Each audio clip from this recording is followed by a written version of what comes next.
आपल्या बीड जिल्हा आष्टी तालुका लोणी सय्यदमीर गाव येथून हा दिंडी सोहळा निघालेला आहे. गेले एक 10-12 वर्ष झाली असतील. 12 वर्षापासून हा दिंडी सोहळा सुरू आहे. आता सध्या या दिंडी सोहळ्यामध्ये जवळजवळ 300च्या पुढे माणसं झाली असतील, म्हणजे अंदाज 300-350च्या दरम्यान माणसं आहेत. आणि हा दिंडी सोहळा अगदी कुठले याच्यामध्ये कुणीही चालक नाही, म्हणजे असं एखाद्या विशिष्ट माणसाचं चालक म्हणून याच्यात नाव नाही. सगळ्या ग्रामस्थांच्या वतीनं सगळ्यांच्या सहकार्यानं चाललेला हा दिंडी सोहळा आहे.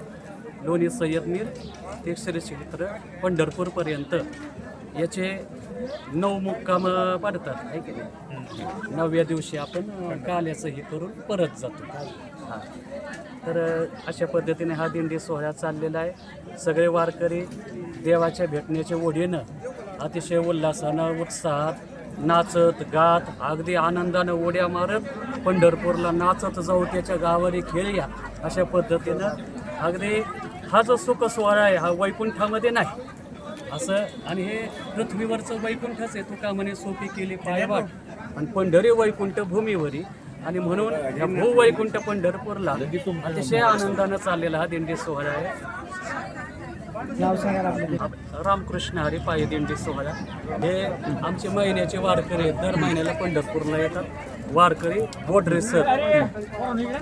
पंढरपूर माझी वारीचं सुरुवात जवळजवळ 96च्या पूर्वी झालेली आहे. आणि या ठिकाणी आज माझं 30वं वर्ष आहे पंढरपूरची अखंड महिनावारी.